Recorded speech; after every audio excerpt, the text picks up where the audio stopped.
To go. I love my fatherland. Oh yeah. I want to know. Yes, I want to know which way Nigeria is heading to. Which way Nigeria? Which way Nigeria? The birth of the new year 2012 is arguably one of the most unpleasant mornings of the Nigerian nation in the annals of recorded history. On that day, the more than 160 million citizens woke up to the shocking news that the federal government of President Goodluck Jonathan has withdrawn the contentious subsidy on petrol PMS in its totality. More so, this meant that 1 litre of petrol, which the citizens had bought 24 hours before at 65 naira a litre, was now to sell at between 141 and 150 naira per litre. This ominous news was not helped by the fact that the nation had barely recovered from the murderous and callous bombing spree of the renegade Boko Haram sect just 7 days before, on Christmas Day 2011. Boko Haram had murdered scores of persons, men, women and children, as well as destroyed properties worth millions of naira on what became known as Black Christmas. The civil society was almost in universal condemnation of government's position and demanded for an immediate reversal of the government policy. Labour, under the aegis of the Nigeria Labour Congress (NLC) and the Trade Union Congress (TUC), called a nationwide strike on the 9th of January 2012. Mass protest and the near-total shutdown of government, business, commerce and even domestic activities became the order of the day. In several pockets, these peaceful protests were hijacked by undesirable elements who took undue advantage of the situation. On the other hand, millions of aggrieved Nigerians have taken to alternative modes of showing their discontent with massive use of new media, Facebook, Twitter, BlackBerry and YouTube. Fringe groups such as Occupy Nigeria, Take Back Nigeria, New Nigeria Forum have created online chat rooms with millions of postings daily. But what is subsidy? What are the issues germane to its purported removal? What are the consequences on the political, social and economic health, not only of government, but of the larger mass of Nigerian citizens?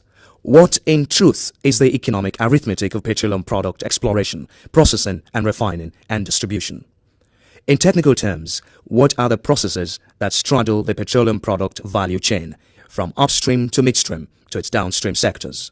What are the historical antecedents of the fuel subsidy policy and the state of government's oil infrastructure, such as refineries and pipelines?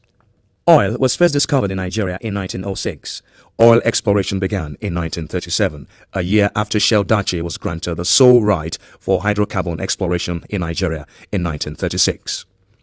However, oil was discovered in commercial quantities in 1956, and production began in 1958 in Olobiri, a now near desolate pollution-raven community in present Bayelsa State. All the 4 refineries in Nigeria are owned by the federal government, and they were all constructed or installed between 1965 and 1989.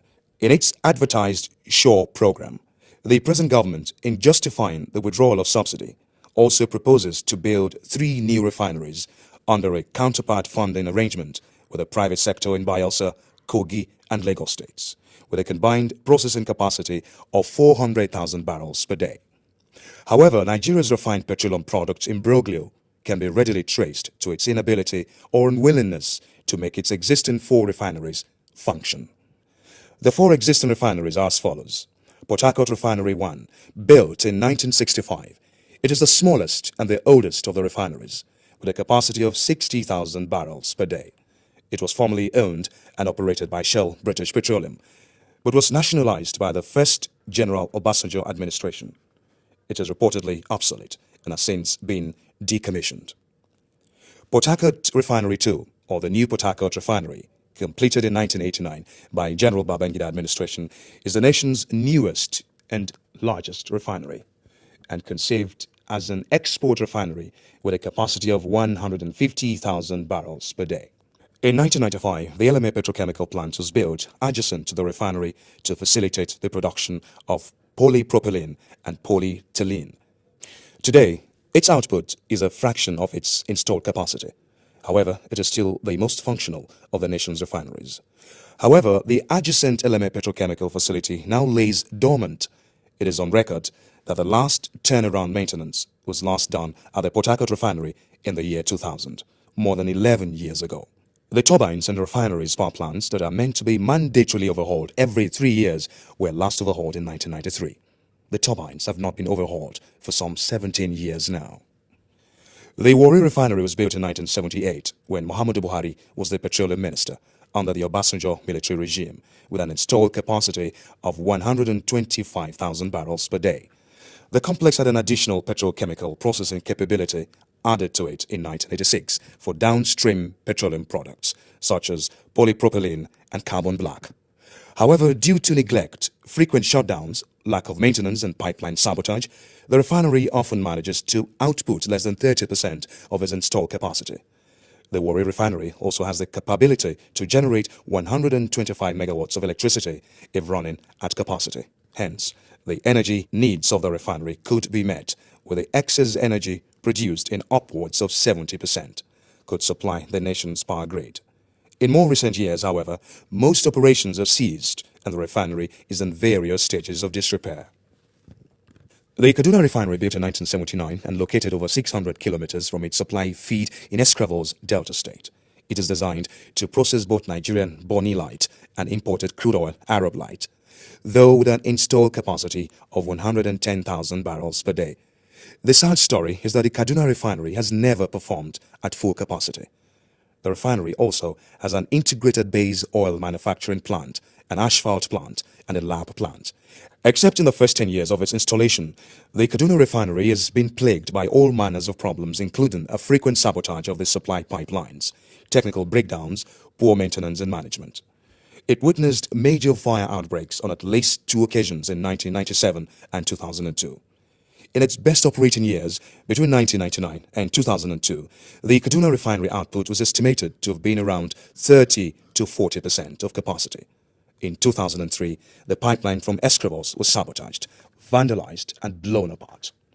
The refinery is currently barely operational and is capable of being operated at less than 10% capacity.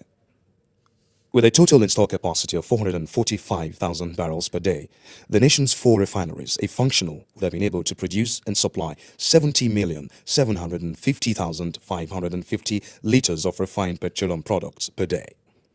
1 barrel equates 42 gallons, or 158.99 liters per barrel.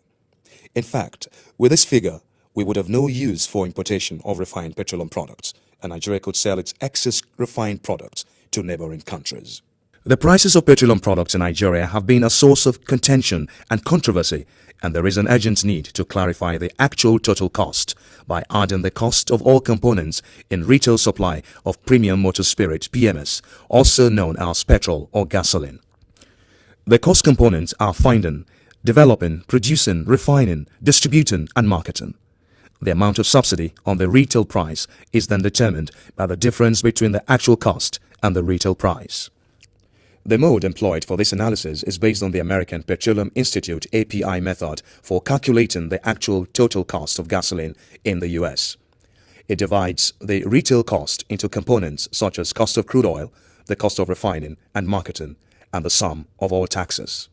We shall apply an exchange rate regime of 160 naira to $1. This method is simple and accurate, but many even question why we should sell oil to Nigerians at the price it sells to external buyers, when oil is our God-given wealth. Exploration cost averages about 3 kobo per litre. Oil development cost includes capital cost of field facilities design, procurement, transportation, installation and commissioning. Cost of wells and pipelines to existing terminals are also included. This varies from about $2 to $7 per barrel, using an average of $5 per barrel. This equates 3 cents per litre or 4 naira 80 kobo per litre.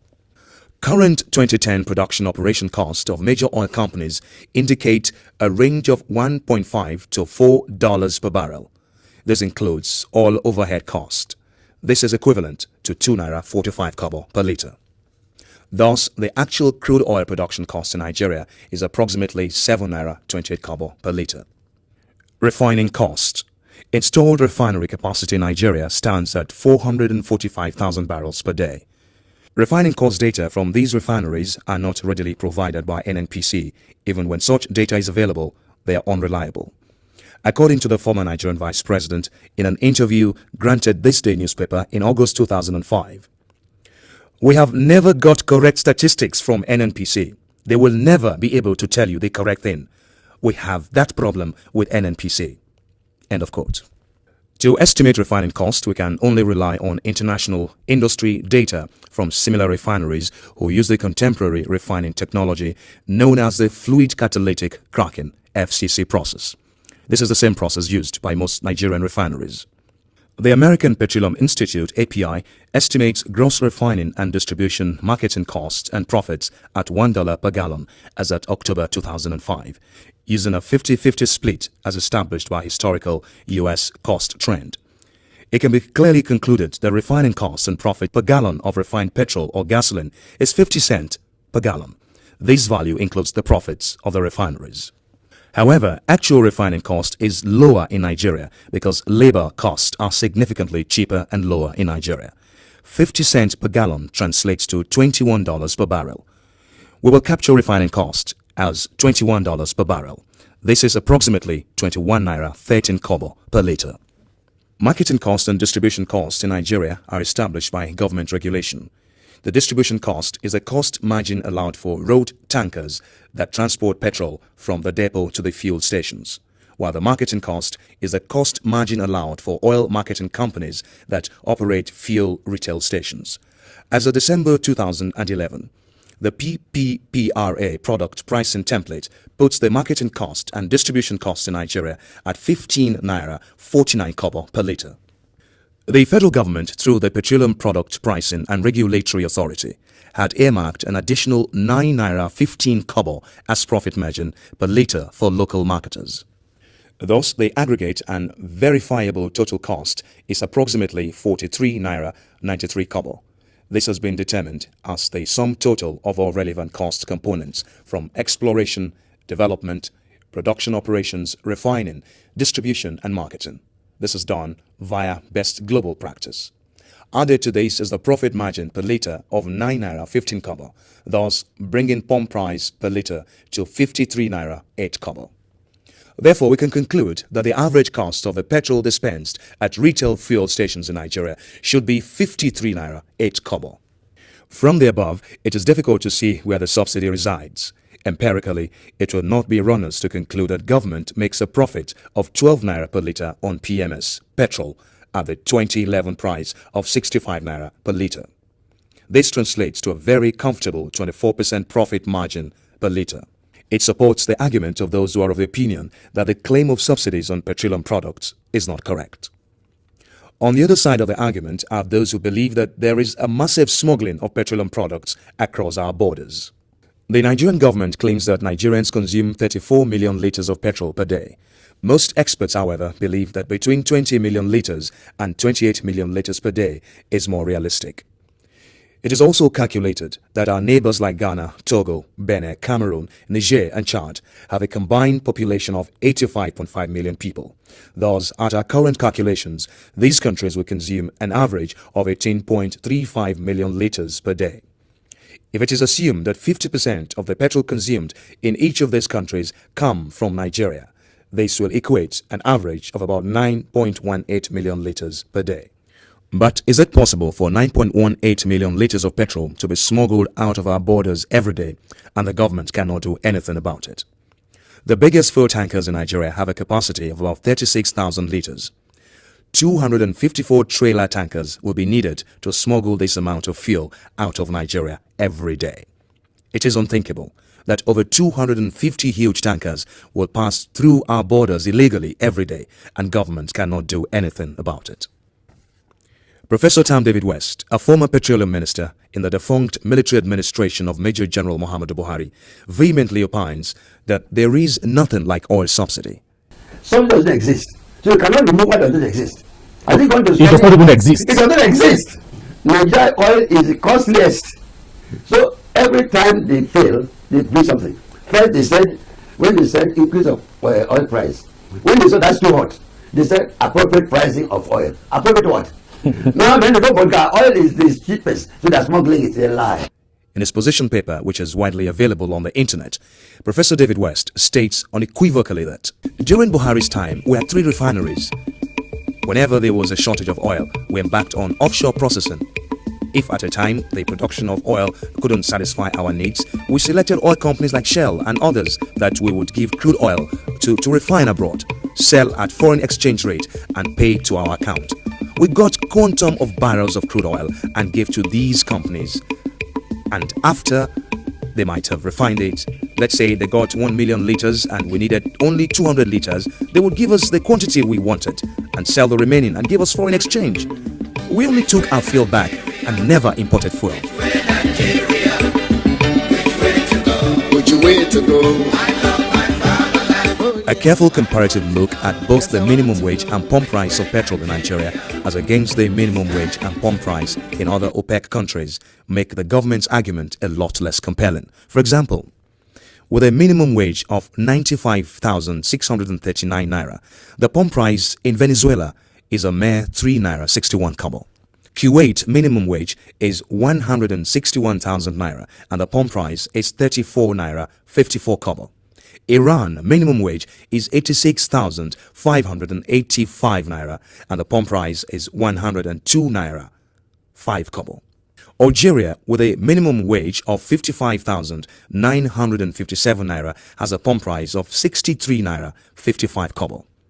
Even war-torn Iraq, with a minimum wage at 25,813 naira, has a pump price of 59 naira 66 kobo. But Nigeria, with a yet-to-be-implemented minimum wage of 18,000 naira, has a pump price of 141 naira. In conclusion, it is apparent that the oil subsidy withdrawal drama is evidence that there is something endemically wrong with Nigeria and the broader question of nationhood. The equitable distribution of national wealth, government incompetence, ethnic and religious strife, endemic corruption, political gangsterism, and the clear nepotic disposition of an oligarchy who profit from exploiting the weaknesses of the Nigerian state. Many commentators on national development have contended that the oil subsidy impasse is nothing but a spin-off, a mere chip of the old and seemingly intractable problems of the Nigerian nation. They believe that Nigeria must confront the problems that eat away at the very fabric of the Nigerian nation. In a thought-provoking and incisive paper titled Politics, Democracy and Development in Nigeria, which was delivered at the 16th National Delegates Conference of the Academic Staff Union of Universities ASU, Arthur Agucha Nwankwo, Chancellor of the Eastern Mandate Union, attempted a critical appraisal of the Nigerian problem. He opined that Nigeria is experiencing traumatic and major foundational crisis in terms of its politics, democracy and development, and that Nigeria is perhaps the only country in the world where official deceit and lies have become an article of faith and the accepted norm for conducting the business of government. In Nigeria, one is first and foremost a member of his ethnic nationality before being a Nigerian. The concept of Nigeria exists only on the lips of Nigerians and certainly not in their hearts and minds.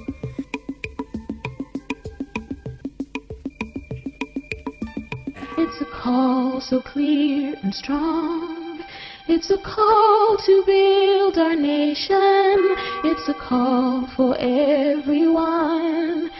Everyone who is Nigerian. Hear the sound so clear and loud.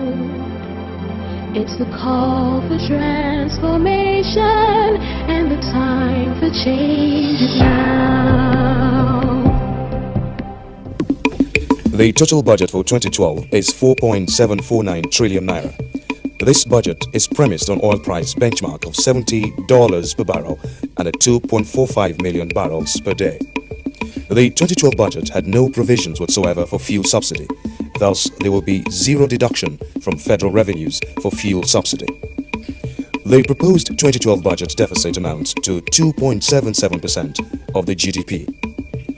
For the purpose of analysis, the nominal gross domestic product for 2012 was estimated at 3.6 trillion naira by the National Bureau of Statistics. This means that at least 1 trillion naira of the budget will be borrowed, except there are extra revenues from extra budgetary sources. In the 2012 budget, government had earmarked 1.32 trillion naira as capital expenditure. Thus, if government funds fuel subsidy at the present estimated 2011 expenditure of close to 1.5 trillion naira, it will exceed the deficit cap of 3% imposed by the 2007 Fiscal Responsibility Act.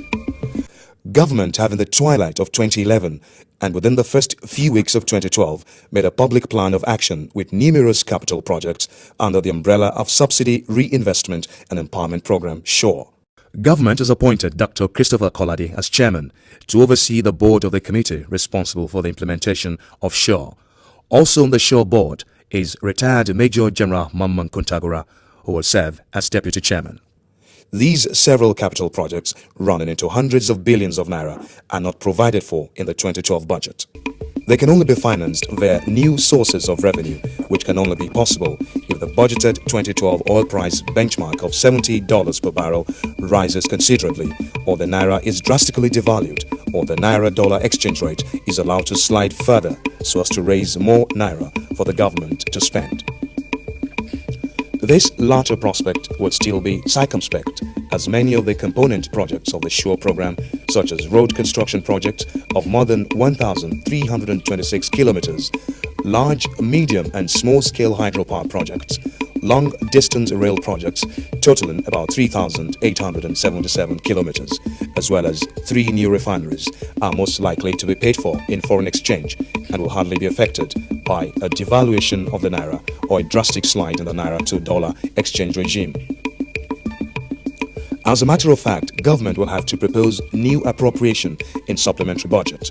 This, of course, is the easy part. Which way Nigeria? Which way Nigeria? They should cut down on their lifestyle, cut down on their convoy, cut down on their domestic and official aids, cut down on their girlfriend's allowance. The year before, under Obasanjo, with all his profligacy, he spent only 200 billion. So why did we spend 1.4 trillion 2011? It's because it was used to finance elections. Which way Nigeria is headed to? Many years after independence, we still find it hard to start. How long shall we be patient? Many have accused the federal government of promoting wastage of the nation's resources while asking the ordinary Nigerian to bear the added burden of a colossal 125% increase on the pump price of petrol, or PMS, petrol motor spirit. They easily cite projected expenditures as contained in the 2012 budget proposal submitted by the President. This budget currently awaits the approval of the National Assembly. Reviews of the deluge of alleged wasteful appropriations include, but are not limited to, the following: projected expenditure of 4.5 billion naira for stationery, magazines and newspapers in 21 out of the 50 ministries, departments and agencies, 17 billion naira for maintenance of vehicles, furniture, etc., 27 billion naira for research and development, and all these sums are only for 21 out of the 50 ministries, departments and agencies. A broader calculation amounts to a whooping sum of 160 billion naira for what critics consider non-essential needs: refreshments, meals, training. This equals the amount budget for the entire power sector. Curiously, the Foreign Affairs Ministry budgeted to spend 322 million naira to purchase computer software. Much ado has visited the State House Presidential Villa budget. These include the following: 7.2 billion naira is budgeted for overheads. This equates 600 million a month, or 20 million naira per day. The President and Vice President are allocated 724 million, or 2 million naira per day for traveling locally within Nigeria, and 951 million naira, or 3 million naira per day for foreign travels. That is assuming that both Mr. President and the Vice President will travel locally or abroad every day.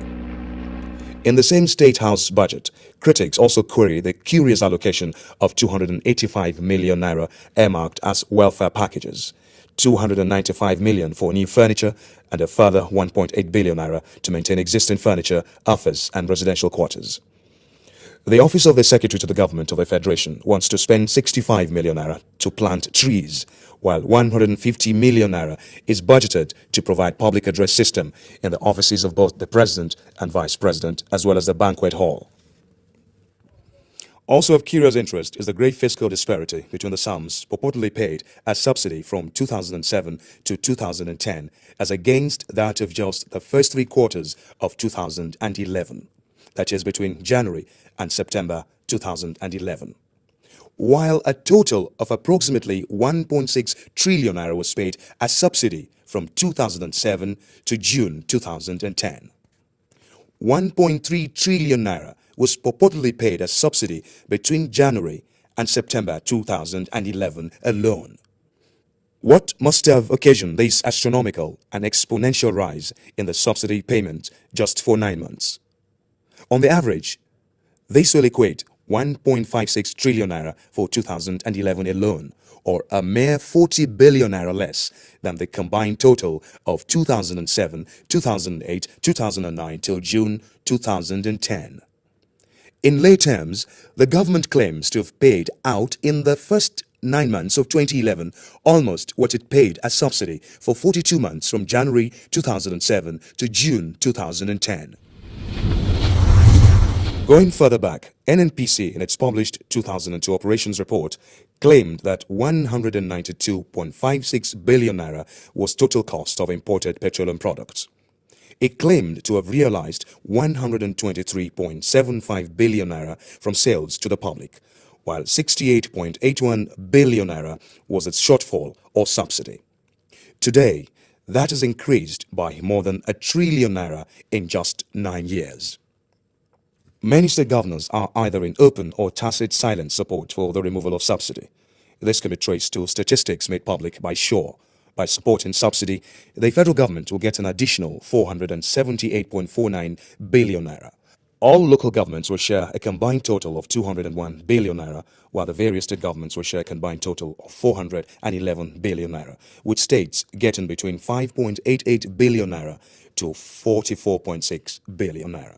Such states as River State, 44.6 billion naira, Akwa Ibom State, 43.4 billion naira, Delta State, 40.9 billion naira, Bayelsa State, 33.8 billion naira, Ondo State, 12.55 billion naira, Kano State, 11.2 billion naira, Lagos State, 10.12 billion naira, and Edo State, 9.43 billion naira. States such as Zamfara, 6.97 billion naira, Osun, 6.57 billion naira, Ekiti, 5.93 billion naira, and Ebonyi, 5.88 billion naira bring up the rear. Which way Nigeria? Which way Nigeria? Which way to go? Which way to go? I love my fatherland. Oh yeah. I want to know. Yes, I want to know. Which way Nigeria is heading to? Today, the nation holds its breath for a break in the impasse that has ensued since the labor unions, in conjunction with civil society groups, led a nationwide strike since Monday, 9th of January 2012. Government appears adamant. Labor, too, insists on a return to status quo ante, while a lot of the civil society groups and social media accuse government of a brazen unwillingness to accede to the will of the people, its sovereign. To them, government's continued stand on the unpopular subsidy removal only appears to invite and legitimize the continued revolt of the masses against the policy. Which way Nigeria? Which way Nigeria? Which way to go? Which way to go? I love my fatherland. Oh yeah. I want to know. Yes, I want to know.